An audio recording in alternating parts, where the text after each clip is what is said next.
Olá, muito boa tarde para você que me acompanha de qualquer parte do Brasil, para quem está também acompanhando a gente aqui da Argentina. Uma vez tem muitos brasileiros curtindo esse dia bastante quente, primaveril aqui em Buenos Aires. Mas os argentinos, de fato, têm curtido aqui esse clima muito agradável de sábado, com a cabeça no que vai acontecer domingo. Até porque a inflação anual está na casa de inacreditáveis 150%.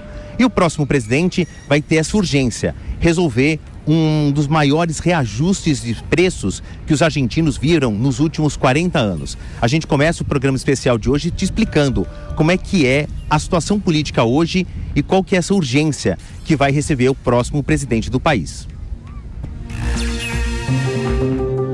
A reta final de campanha para presidente na Argentina coincidiu com a divulgação dos mais recentes índices de inflação. Na média, o índice de preço ao consumidor subiu mais de 140% em 12 meses. A crise é uma velha conhecida do argentino, mas o país não vivia uma situação tão complicada desde a década de 1990. O alerta vermelho foi aceso em setembro, quando a inflação alcançou a preocupante marca de 100%. A agência americana de avaliação de risco Moody's prevê um cenário ainda mais grave para a segunda maior economia da América do Sul.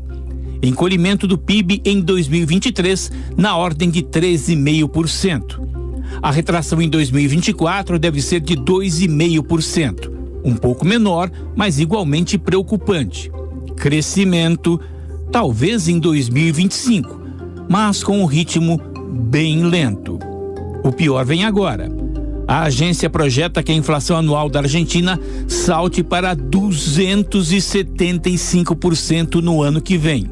Em relatório publicado no começo do mês, a agência Moody's concluiu que a estabilização da economia argentina parece cada vez mais difícil e vai depender essencialmente das políticas do próximo mandato. Independente do vencedor do segundo turno, quem assumir a Casa Rosada terá de repensar os gastos públicos. Enxugar a máquina pública argentina é urgente. Trata-se de exonerar funcionários públicos e diminuir o tamanho do Estado.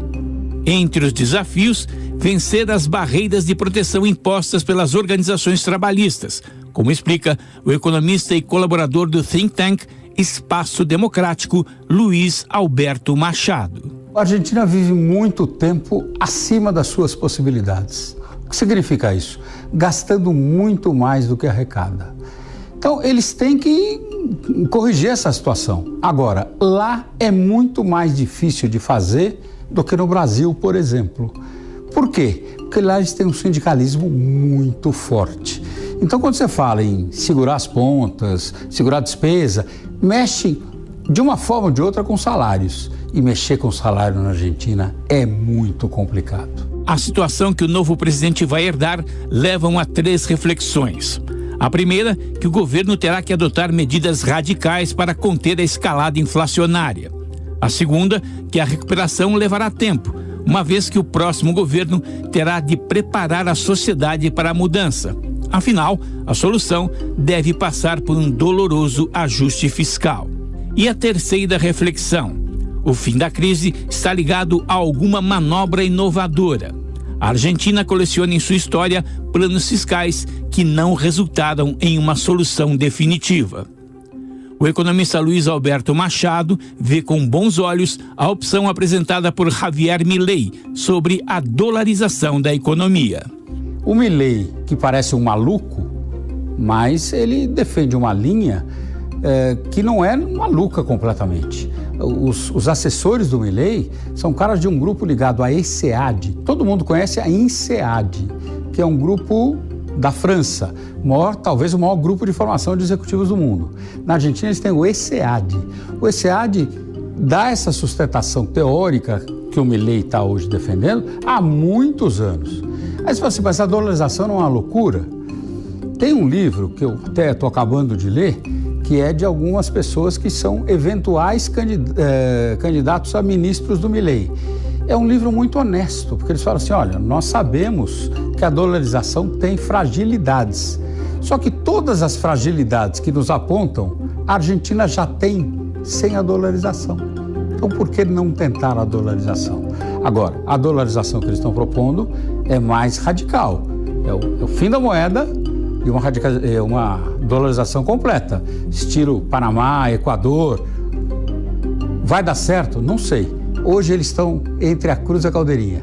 Manter o que nós já temos, que provavelmente não vai mudar muito, que é o Massa. Ou tentar uma coisa completamente desconhecida, que é o Milei. Cabe aos argentinos decidir. Outro economista com quem conversamos, dessa vez na Argentina, foi Agustín Echevarri. Ele, que foi professor na Universidade de Buenos Aires, prevê dias complicados para o país, mesmo com uma política econômica eficiente. Diante de altíssimos números da inflação, os argentinos terão de atravessar um período de estabilização, que deve gerar ainda mais dificuldades até que as medidas produzam um efeito positivo. O Banco Central está praticamente quebrado. As reservas negativas na casa dos 10 bilhões de dólares. O sistema do Tesouro da Nação tem uma dívida superior a 400 bilhões de dólares. E os títulos públicos valem 30 centavos por dólar. E tão pouco o mercado considera que poderão ser quitados sem que haja algum tipo de reestruturação. Ou seja, observar a situação aqui é ver um diagnóstico bem feio. A tormenta, creio que seja inevitável, e temos de atravessá-la. A grande diferença é a segunda parte. Como sair da tormenta? Daí será bem diferente entre um candidato e o outro. Sérgio Massa, acredito que vai continuar com a mesma política que se exerceu nos últimos 60 anos na Argentina. Este ciclo de populismo. Vieram os processos de estabilização, mas no final voltam, anos depois, as políticas populistas para conseguir vencer as eleições dentro dos 4 anos. Olhar para o raio-x da economia argentina é ver também seus atores políticos.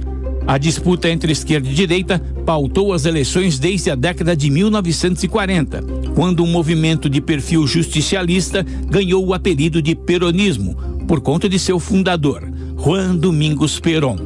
Desde então, o peronismo teve muitas caras e sua ideologia oscilou, mas jamais perdeu lugar na admiração pública, como explica Matheus Oliveira, doutor em Relações Internacionais pelo Instituto Santiago Dantas.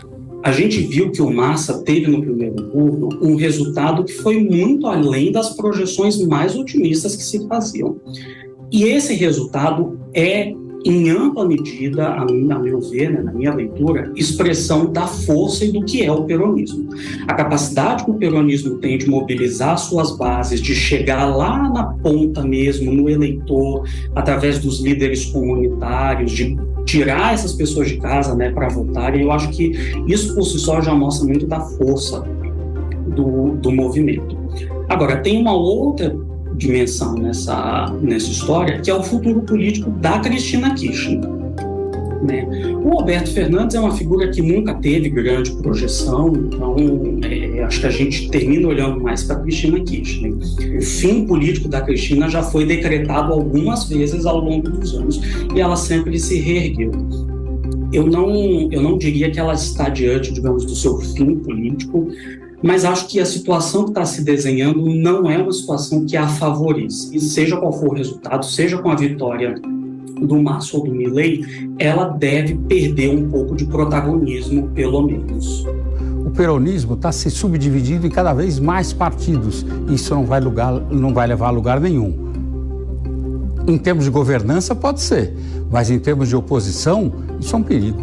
Porque hoje você tem não um peronismo, você tem vários peronismos para se opor a uma eventual vitória do Milei. O segundo turno das eleições na Argentina acontece neste domingo, dia 19, quase um mês depois do primeiro.